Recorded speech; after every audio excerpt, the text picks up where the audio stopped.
Muito boa noite, amigos, irmãos, irmãs espíritas, simpatizantes da doutrina espírita. Estamos juntos mais uma vez, com a bondade e a misericórdia de Deus, nosso Pai Criador, para filosofarmos um pouco mais e mais uma vez sobre a doutrina espírita, o Consolador prometido. É um prazer sempre estar na companhia de todos nesta sala, neste espaço digital aberto em nome da nossa casa Harmonia e Luz. Muito obrigado a todos que nos acompanham, que nos seguem nas nossas lives da Casa Espírita, todas elas acompanhadas pela bênção do nosso Mestre Jesus Cristo, porque esta é a melhor intenção. Lembrando alguns recadinhos rápidos antes da oração, que nós temos aí os brechós em funcionamento. Tudo bem? Boa noite, Lúcia, e o pessoal que for chegando aí, né? Prazer sempre. Que nós temos as redes sociais que nos unem até a chegada da vacina, que já está em andamento, já se materializou do plano espiritual até o nosso plano físico, pelo mérito da ciência, pelo mérito da humanidade, e, portanto, não seremos exterminados no plano físico, não será desta vez, graças a Deus, não é? Então, muito obrigado a todos, vamos pedir que Deus nos ilumine, que Jesus esteja conosco, que nos observe e que nos auxilie e que nos proteja, para que nós possamos aprofundar mais este diálogo espírita. Muito obrigado, Senhor Jesus, que seja feita a tua vontade, abençoe a todos que estão em casa também, e que assim seja. O tema escolhido para hoje, ele está de acordo com a necessidade que nós temos de darmos uma direção para o nosso processo evolutivo, significando com isso conflitos, desafios, dúvidas, aprendizados de muitas vidas que vamos passando e que vão se acumulando. Então, o título é Do Átomo ao Anjo, o Inevitável Caminho. E nós vamos seguir por este caminho. Antes disso, eu gostaria, para colaborar com este nosso momento de reflexão, ler apenas a introdução deste livrinho aqui, que eu já utilizei ele aqui também, mas eu não li a introdução. É uma mensagem psicografada por Chico Xavier, de autoria de Emmanuel. O livro é A Caminho da Luz, ele é bastante conhecido, ele fala bastante de Brasil, mas eu gostaria de ir além desta questão no nosso diálogo. Mas a introdução, ela é bastante ilustrativa no sentido de nos posicionar na questão filosófica que está sendo proposta neste momento, e religiosa também, que é a questão da evolução na direção da luz. Eu vou ler então, com licença. Meus amigos, que Deus vos conceda a paz. É-me grata a vossa palestra a respeito dos nossos trabalhos. Esperemos e supliquemos a bênção do alto para o nosso esforço. Dando seguimento aos nossos estudos, procuremos esforçar-nos por mostrar a verdadeira posição do Evangelho do Cristo, tanta vez incompreendido aí no mundo, em face das religiões e das filosofias terrenas. Não deverá ser este um trabalho histórico. A história do mundo está compilada e feita. Nossa contribuição será a tese religiosa, elucidando a influência sagrada da fé e o ascendente espiritual no curso de todas as civilizações terrestres. O livro do irmão Humberto foi a revelação da missão coletiva de um país. Ele está falando sobre o Brasil, coração do mundo, pátria do Evangelho também. Nosso esforço consistirá tão somente em apontamentos à margem da tarefa de grandes missionários do mundo e de povos que já desapareceram, esclarecendo a grandeza e a misericórdia do Divino Mestre. Vamos esperar os dias próximos, quando tentaremos realizar nossos planos humildes de trabalho. Que Deus vos conceda a todos tranquilidade e saúde, e a nós as possibilidades necessárias. Muito vos agradeço o concurso de cada um no esforço geral. Trabalhemos na grande colmeia da evolução, sem outra preocupação que não seja de bem servir aquele que das alturas sabe de todas as nossas lutas e lágrimas. Confiemos nele. Do seu coração augusto e misericordioso parte a fonte da luz e da vida, da harmonia e da paz para todos os corações. Que ele vos abençoe. Emmanuel, mensagem recebida em 17 de agosto de 1938. Então, essa é a palavra de Emmanuel no livro A Caminho da Luz. Nosso coração sedento de fé e de consolo e de estabilidade emocional, ainda mais num momento de transição planetária como nós estamos vivendo, busca este consolo com cada dia mais vigor, com mais profundidade, com mais firmeza. Esta necessidade que nós temos está associada à força evolutiva indestrutível que é dentro de nós. Essa força indestrutível é a nossa vida imortal. A nossa vida imortal que tem origem em Deus. E assim, à medida que nós vamos nos apercebendo disso, nós vamos tentando, pelo menos, retornar ao caminho na balança das tempestades. Né? O que isso quer dizer? Que a partir de um momento onde tomamos o contato com a imortalidade do ser, não significa exatamente que está travando. Vamos ver, Emily, tudo bem? Vou ver com vocês aí, tem mais alguém que está travando. Vamos tentar identificar se é aqui a minha internet ou se é o celular da internet da Emily lá. Boa noite, Luiz Fernando também. Como é que está a transmissão aí, galera? Pois é, aqui está tudo bem, viu, Emily? Só para contextualizar aqui, né? Como é que está a internet aqui? Está funcionando bem? Aí? Tá tranquilo? Ok. Talvez se tu tentar reiniciar o teu celular, por gentileza, Emily, ou alguém mais informar que estiver travando, eu reinicio aqui sem problema. Tá legal? Estamos juntos nessa. Então, o que diz Emmanuel aqui para nós, né? Tudo certo. Tá bom, Emily? Obrigado, Luiz Fernando. Boa noite a todos. É bom a gente saber, né, nessa nossa relação, como está a transmissão. Nessa nossa... ok, Emily. Então, reinicia o teu modem, né, por favor, que daí talvez funcione, né? Acontece, né? É bom que... Obrigado até por colocar no grupo aqui e o pessoal conversar, que a gente vai avançando nessas ideias, não é?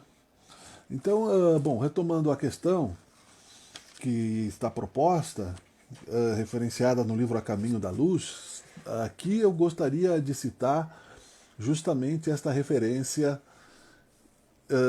para as nossas inflamações, dores, tristezas, tempestades, balanço emocional. Nossas, não é?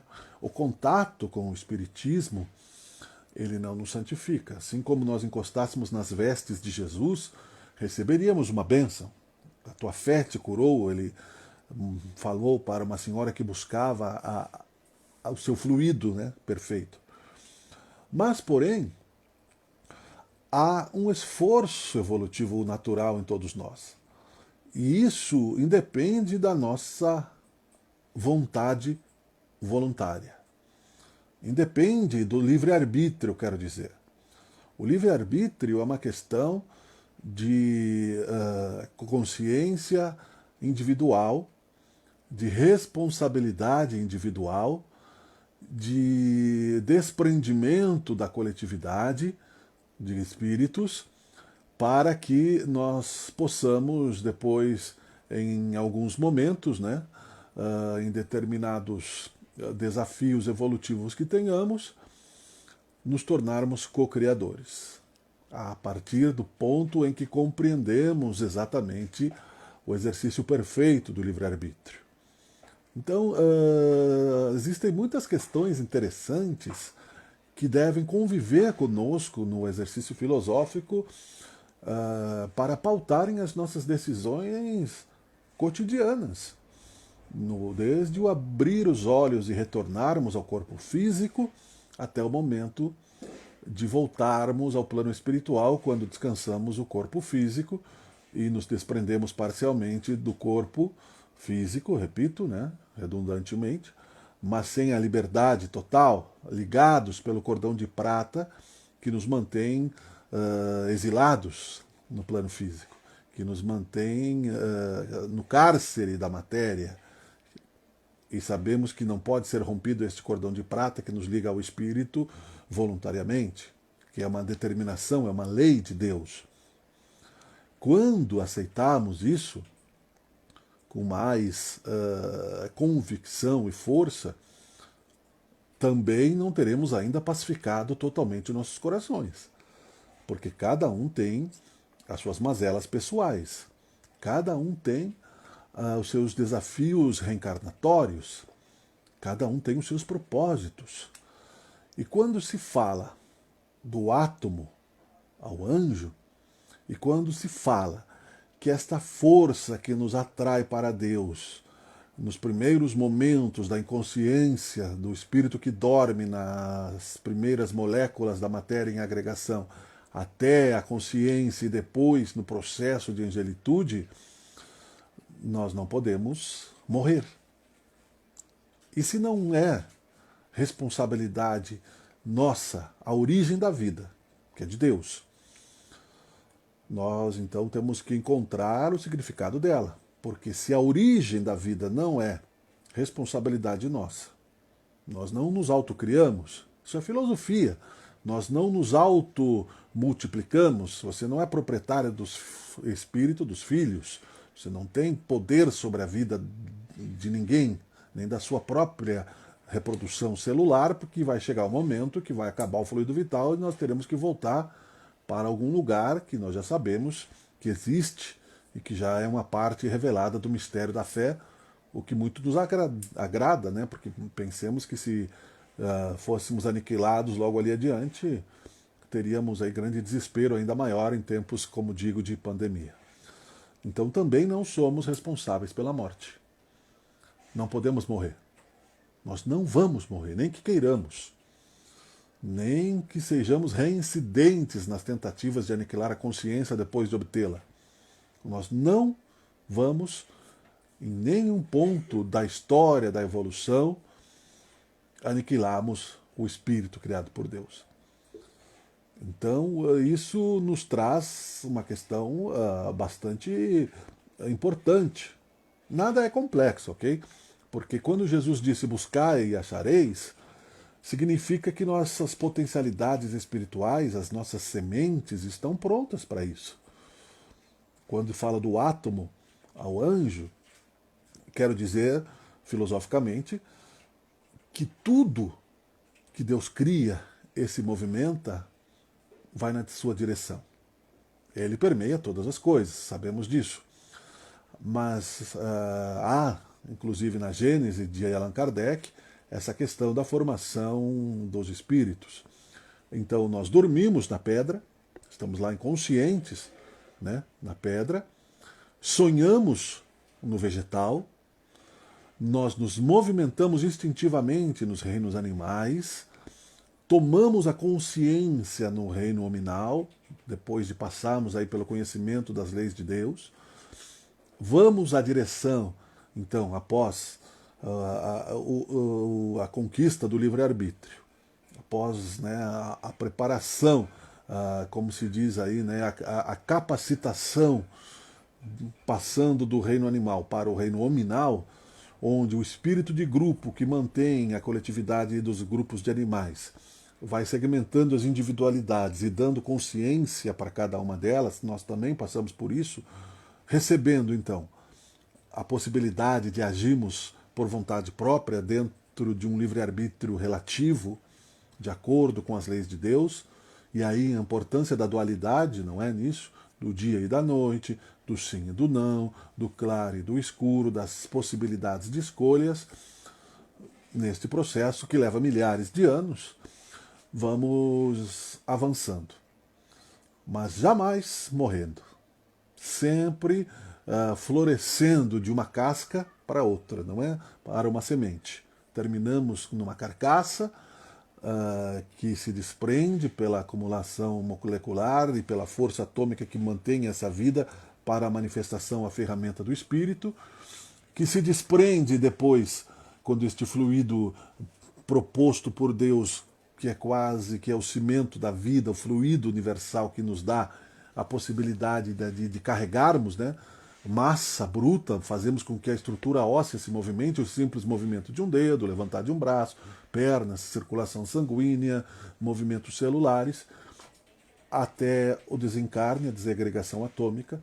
Não seria possível que ressurgíssemos novamente desse pó, mas sim de uma nova semente, com o mesmo espírito.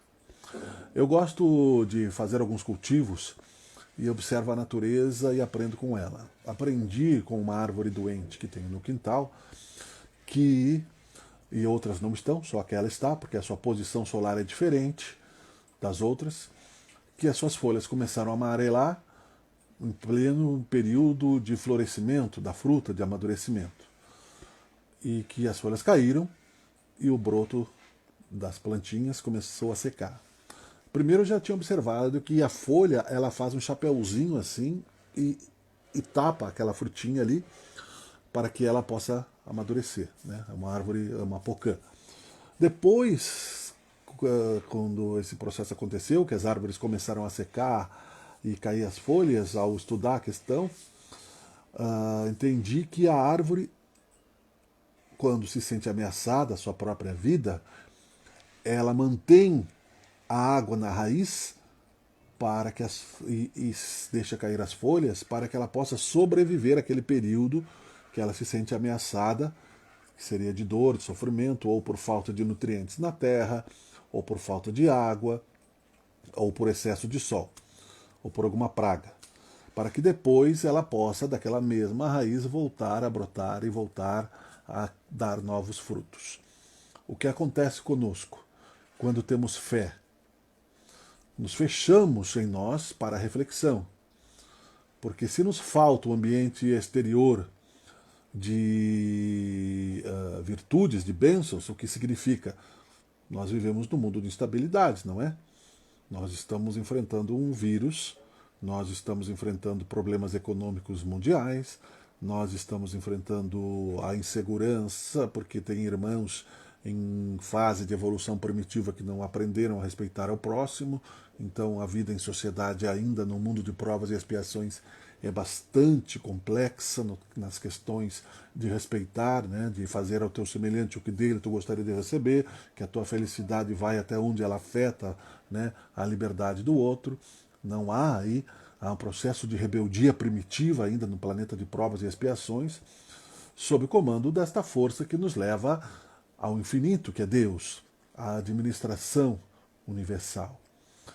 Então, dentro deste período que é o distanciamento social, é como se nós estivéssemos dentro da terra, com as nossas raízes concentrando ali toda a energia possível, concentrando todas as possibilidades de um ressurgimento e de um reflorescimento, para que quando passar este período de irradiação negativa, de medo, de angústia, de sofrimento, possamos florescer novamente de uma maneira mais vigorosa, buscando novas flores, novos frutos, não é? E esperando dias melhores. Nós somos sementes de Deus. Se uma árvore tem esta sabedoria instintiva no seu código genético, não é? Lembremos da parábola Olhai os lírios do campo, que virou tema de livros, que virou tema de novela. Observar os pássaros do céu, observar as flores que são vestidas com a beleza de reis pela natureza divina, que duram apenas um dia e que no outro dia secam. Jesus, na sua visão poética, queria nos dar esta impressão de filhos de Deus, de misericórdia divina, de certeza, de que cada dia, bastando a força daquele dia, ele nos dizia, seria o suficiente para que Deus, o jardineiro do infinito, nos desse esperanças, porque as nossas raízes floresceriam depois, em outro momento, novamente, num terreno fértil, sendo replantada conforme a vontade do jardineiro. Se necessária, arrancada de um terreno infértil e colocada em outro lugar.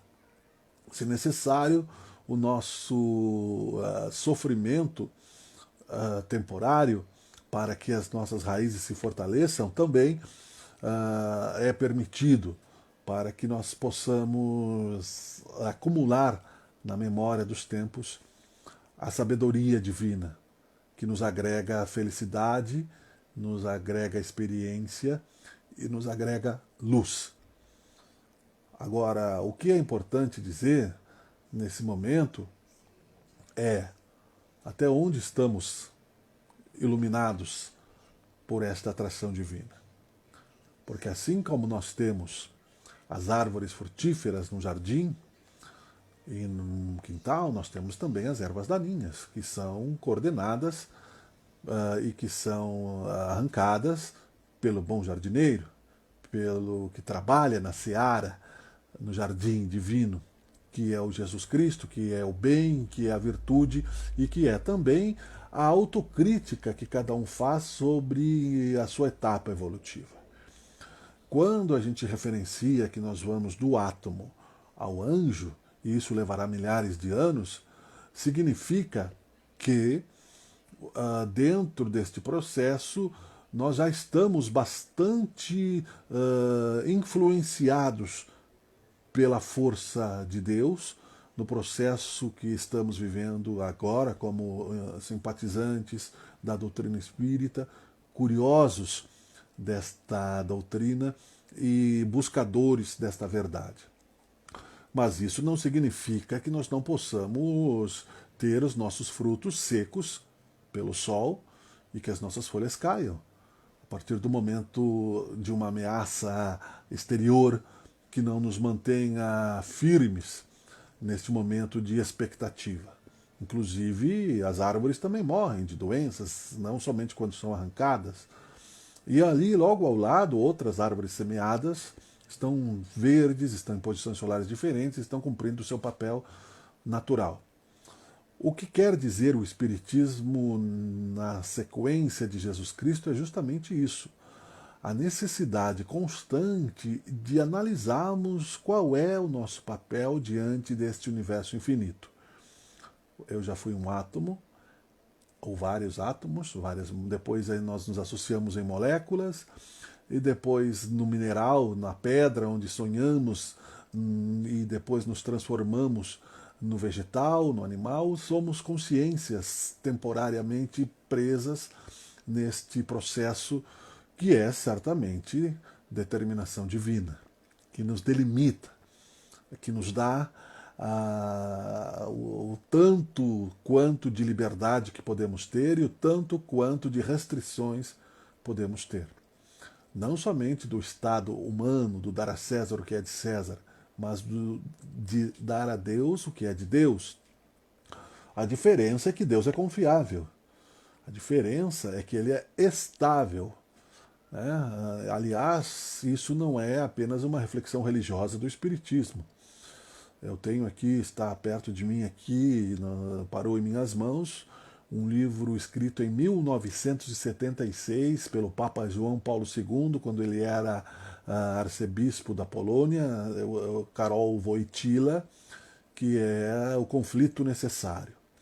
Então ali ele também, da mesma forma como Allan Kardec, de tanto que virou Papa depois, e que pediu desculpas ao mundo pela Inquisição e pelas cruzadas, fenômenos coletivos movidos pela ganância da religião da Idade Média e dos primeiros tempos, dos tempos medianos, levando aí a este karma coletivo também dessa instituição religiosa. Ou seja, compreender a bondade de Deus, compreender a força e o amor e o carinho do jardineiro e seus prepostos, como Cristo, como outros tantos, é necessário para que continuemos florescendo. Porque se a árvore perde a esperança de que o terreno vai voltar a ser fértil, porque esta é a experiência e a metáfora que eu estou falando da árvore que observo aqui próximo do meu quintal, entenderemos que ela vai morrer, porque ela perceberá que ali ela não tem expectativa de vida, mas ali mesmo onde ela está, ela já produziu muito no outro ano anterior, então ela tem esperanças que isso seja passageiro.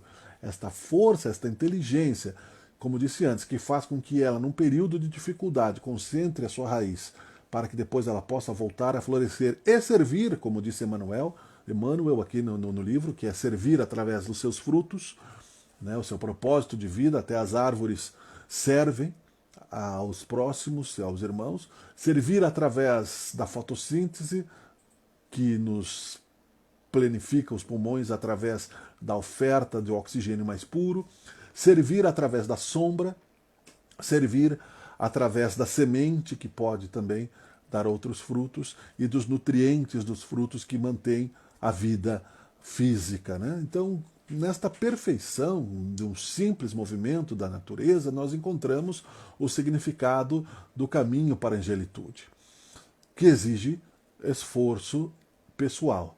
O buscai e achareis. Eu pergunto, quando eu transito por aí, e só discretamente, para amigos que aceitam que a fé, a religião, quando você sai e tem um pouco de sensibilidade, não precisa ser mediunidade, e hoje eu tive que sair, você volta com uma energia de medo, porque a mediunidade é uma sensibilidade. Então quem tem mediunidade nesse momento, pouco ou muita, ou empatia pelo próximo, e que sai no comércio, por exemplo, e que vê a angústia das pessoas com medo deste problema que nós estamos enfrentando, geral, não por acaso, em todos os sentidos políticos, econômicos, sociais, filosóficos, às vezes estamos profundamente angustiados, irritados, carregados. Não bastando também as questões dos nossos relacionamentos de outras existências, alguns deles encarnados, outros próximos de nós, no nosso universo ao qual estamos colocados, semeados, cravados, e há uma proposta filosófica que nos diz: floresceia onde Deus te plantou, que não é tão simples quanto parece, não é? Exige coragem, exige perdão infinito, exige severidade para conosco e para com o cumprimento do esforço de respeito que queremos irradiar, exige força a árvore que consegue suplantar as intempéries. E nós somos até aqui, portanto, sementes bem-sucedidas do universo. Até aqui, neste momento, se você está assistindo na tranquilidade da sua internet, mesmo com todas as suas angústias, compare-se com aqueles que estão em condições bem piores. O que não é nem um pouco consolador, na verdade é aterrorizante para muitos que não têm fé. É isso que nós ainda seguimos, como dissemos na semana passada, tentando compreender na questão da vontade de Deus, que quer nos levar à angelitude, mas que nos permite a convivência ainda com este mal recalcitrante, não somente dentro de nós, mas do outro, que não depende do nosso livre-arbítrio, que depende do nosso livre-arbítrio de arbítrio, no caso de um delito ao qual somos, né, testemunhas, acionar uma instituição e confiar que esta instituição terrena funcionasse e coibisse o mal e educasse essas questões todas que esperamos para uma sociedade ideal. Não chegaremos sem esforço a esta sociedade ideal. Não chegaremos sem trabalho. E quando pergunto a essas pessoas, alguns amigos, eles dizem: não, Você tem tirado um tempo para escutar, né? Escutar, por exemplo, aqui eu coloquei, deixei atrás uma entrevista do Chico Xavier para a Hebe Camargo, onde ele fala muitas coisas importantes, e hoje nós temos num simples celular, né, no acesso à internet, nós temos o conhecimento a cada 24 horas se duplica hoje, né, na era, tanto que nós chegamos à vacina contra o coronavírus em um ano, né, bem pouco tempo atrás levaria 10 anos e morreria muito mais gente. Na gripe espanhola desencarnaram quase 200 milhões de pessoas. Os números oficiais são 50 milhões, mas não se confia nesses números, porque se hoje não se pode confiar na contagem de desencarnados, não é? A gripe espanhola que assolou a humanidade há 100 anos atrás. Então vejamos que nós temos mais informação disponível do que o imperador romano tinha para controlar o Império Romano quando chegava a informação e a credibilidade das informações. Então, até que ponto realmente nós estamos querendo cultivar nosso coração com a fé raciocinada, com aquilo que o São Paulo disse, que era um intelectual, né, que era necessário que buscássemos aquilo que era bom, né, de todas as coisas, ou seja, a capacidade de refletirmos. As pessoas dizem, não, eu não estou escutando, são estáveis ali, não chegaram ainda a alguma tragédia mais profunda, às vezes vão atravessar esta encarnação, mas pessoas ao redor delas sim.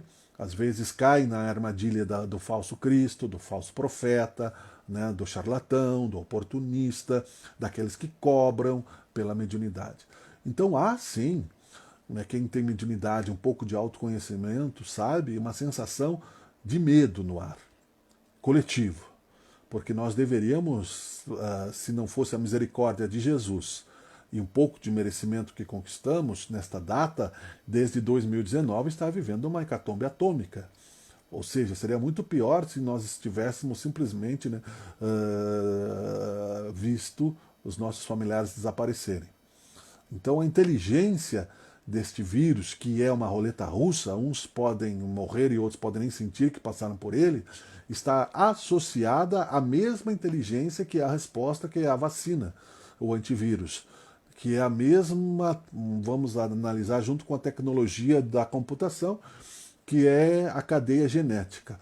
Para que o karma fosse cumprido e que as oportunidades de estarmos ainda neste planeta, neste período, passando pelo bem sofrer, depois de estarmos no estágio hominal das consciências, na escolha desse jardineiro que é Deus, que seu preposto Jesus Cristo, para saber quais serão os jardins que seremos semeados como espíritos no futuro das nossas reencarnações, ou no mundo novamente primitivo, num terreno novamente, né, embrutecido, mas porém bastante vigoroso em termos, né, de humus, de energia primitiva, porque é pela lei dos semelhantes nos mantivemos neste primitivismo, para que possamos brotar novamente até chegarmos ao anjo. Isso já aconteceu no passado de nossas encarnações e muitas existências que temos, ou ficaremos buscando aquilo que é o ideal para nosso conceito de felicidade, se estamos vibrando assim, que é uma sociedade melhor, mais segura, mais bela, mais inteligente. Então, para que serve, né? Por exemplo, tanto conhecimento se ele não é utilizado? Não é? Assim como os romanos que queimaram a biblioteca de Alexandria por ignorância, se nós temos somente redes sociais para a utilização superficial e nós temos tanto conhecimento à disposição para a sua não utilização, é melhor que nós comecemos, né, de um outro jeito esta reconquista do saber. É por isso que aproximar-se da felicidade é uma questão tornada individual do servir ao próximo. Servir ao próximo através da analogia ainda com as sementes plantadas em terra fértil, como nós que estudamos e que aprendemos e que somos simpatizantes do Espiritismo, é quando, não somente provocado, mas voluntariamente, abrirmos a boca para falarmos daquilo que nós queremos alcançar em Deus, em Jesus. E jamais contradizer esta fé que nos é raciocinada pelo esforço da dor e do sofrimento que já passamos e pelo nutriente que Deus nos dá, que é a certeza e a mediunidade própria de que a vida continua após a morte do corpo físico, de que nós não vamos ser aniquilados deveríamos, não fosse a misericórdia de Deus, eu repito, neste raciocínio que se intui naquele momento, talvez estamos em terra rasa. Muito no começo, na Itália e na Europa, principalmente resgatando camas de outras vidas, não puderam sepultar os seus familiares. Quando isso acontece? Numa guerra. Quando alguém vai para a guerra e morre na guerra, dificilmente o corpo físico volta para o familiar. Numa hecatombe atômica também. Quando se jogou a bomba de Hiroshima e depois a bomba de Nagasaki, e se estudavam armas químicas para a aniquilação biológica da humanidade, o antrax e outras tantas, né? Usando essa inteligência para o mal, também se imaginava uma guerra de extermínio, como citou o Chico Xavier. Mas conseguimos a misericórdia, fiquemos tranquilos que isso não vai acontecer. Mas a inteligência do coronavírus colocou minimizando, pagando pelo mínimo. Quando você, por exemplo, tem a fatura do cartão de crédito vencida, ou quando você vai fazer uma negociação com o banco e tem um juros lá absurdo, mas você consegue, né, não somente um parcelamento, mas uma amortização da dívida, e está na parábola dos talentos isso, você paga então somente 10 ou 15% para que você volte a ter o crédito, para que você volte tentando não errar novamente, não se tornando um reincidente nessa questão do mal, vai, não peques mais para que algo pior não te aconteça, no sentido também ético e moral.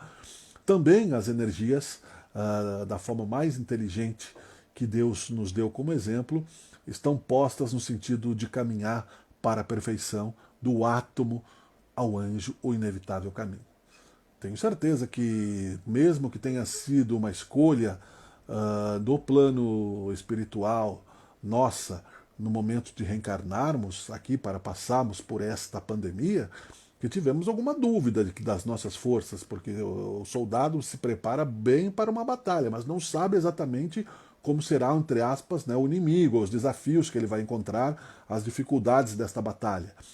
Considerando que a batalha evolutiva significa o exercício da sobrevivência, e lembro-me, por exemplo, do físico Isaac Newton, que tinha uma justificativa interessante para justificar por que ele não era consumidor de charutos, que era moda na época. Ele dizia: eu já nasci com várias necessidades.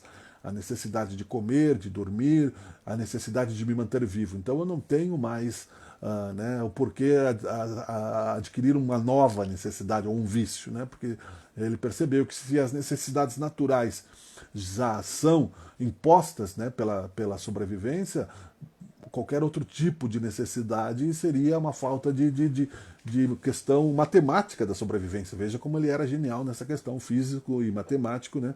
Andou no mesmo caminho, na mesma convergência científica. Então, quase no final dessa exposição, eu preciso fazer todas essas contextualizações na questão religiosa, mesmo que nós não enxerguemos o infinito ainda. Como disse, nosso processo de autoconhecimento ele é interessante, como você sente, por exemplo, a intuição. A gente sente, você sente. Uma mãe que está ligada ao filho, ela sente pelas energias, né, pela física quântica, se o filho está passando necessidades, está sofrendo ou se está feliz, mesmo que ela não esteja próxima dele por muito tempo, porque esta ligação fluídica ela é perfeita, é o processo de ligação, assim como as energias que estão sendo, né, irradiadas. Eu estou no celular aqui sem antena, o modem está lá. Eu estou recebendo aqui o sinal de internet, a imagem está sendo captada e está sendo transmitida para o mundo todo, e é certo, né, que no plano espiritual também se capta o sinal, porque vem de lá para cá, inclusive a tecnologia. E isso tudo nos dá a possibilidade, portanto, de, como equipamentos que somos também, por causa da glândula pineal e radiadores, né, desta luz, as mesmas capacidades de telepatia, de ler a mente, que quanto mais evoluídos somos, menos o verbo é necessário e o pensamento tem esta força. Aqui já falamos isso, né? Como se tivéssemos um capacete que nos reduz um pouco a vibração, facilita um pouco. Né, né, imagine se todo mundo soubesse os pensamentos obscuros que temos, não é? E neste livro, inclusive, que eu citei agora há pouco, do Papa, antes de ser Papa, né, do Karol Wojtyla, João Paulo II, ele cita exatamente isso, que à medida que você vai se encontrando com Deus, você vai... e é muito mais difícil, aliás, o caminho de quem segue o catolicismo no mistério da fé e consegue ter essa visão de Deus, que é muito mais meritória até do que nós espíritas que já estamos tudo mastigado, já tem lá o nosso lar, já tem isso, já tem aquilo, já temos a mediunidade. Então você veja que para quem chega a esta compreensão de Deus por esse caminho, ela é muito mais profunda, porque ele diz que o que está oculto em nossos corações também será revelado à medida que vamos nos aproximando desta força maravilhosa, que é o nosso Criador. Então nós não conseguimos compreender, inclusive, a questão de espaço, né? Porque nossa noção ainda é material, de um Deus material, de um senhor de barba, de um senhor velhinho, cheio de sabedoria, de um rei Salomão julgando, né? Esse para a direita, esse para a esquerda, e assim por diante, numa figura humana. Nós ainda temos esse espelhamento de Deus na consciência de um ideal humano. Não conseguimos enxergar, por exemplo, o infinito passado, não é? Parece obscuro isso, mas é verdade. Para que nós entendamos que Deus não tem começo e não tem fim, olhando para trás no tempo, que é relativo, é infinito, é passado também. Então nós pensamos, puxa vida, mas se até o átomo e tantos espíritos estão sendo criados o tempo todo, onde é que vai parar todo mundo? Né? Na fila do supermercado, no trânsito, não é? Nós nos aglomeramos porque nós somos ainda muito pouco organizados nesta questão de utilização dos espaços. Observe, por exemplo, o litoral, né? Tem faixas enormes de litoral livre, mas as pessoas ficam aglomeradas e assim por diante. Então, meus caros amigos, isso tudo nos faz pensar, nos faz perceber que, queira ou não queira, aceite ou não aceite a vontade de Deus sobre o teu destino, você está subordinado a ela. A misericórdia divina nos permite este livre-arbítrio, né? A misericórdia divina nos mantém nos caminhos da vida. A misericórdia divina nos dá, inclusive, sofrimentos como aprendizado. Você, eu e todos nós, não importa as curvas que façamos, chegaremos à liberdade e à expressão divina, que é este o processo que é o caminho da luz. Lembrando sempre que fora da caridade não há salvação, ou seja, aprendendo a servir é que estaremos então organizando este ciclo, né, evolutivo de uma maneira mais eficiente. Você recebe aquilo que dá. Muito obrigado pela atenção de todos. Eu sei que nem sempre nós falamos somente coisas assim, baseadas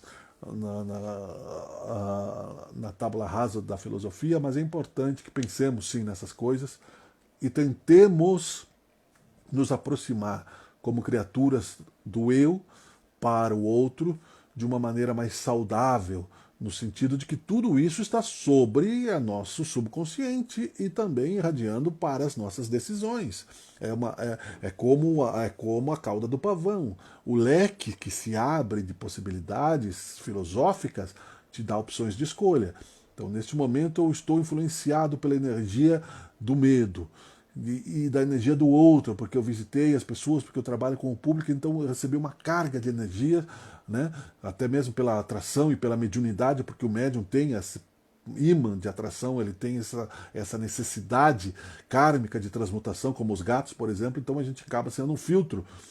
Então você se percebe assim, como que faz? Busca esse momento. Que é como se você chega em casa, você toma um banho com a água, você busca a oração, busca a fé, e você consegue renovar essas energias que o outro projetou sobre você pelo seu medo de não sobreviver diante das dificuldades e do trabalho de falta de fé que ele ainda não fez. Está no ar, né? Esta atmosfera neste momento. Nós temos a obrigatoriedade de rompê-la através da certeza de que mesmo humanos estamos e estaremos por muito tempo ainda sendo, um dia estaremos livres de todas essas angústias, aflições e sofrimentos. Quero agradecer o pessoal que passou por aqui, vou me aproximar um pouquinho, né?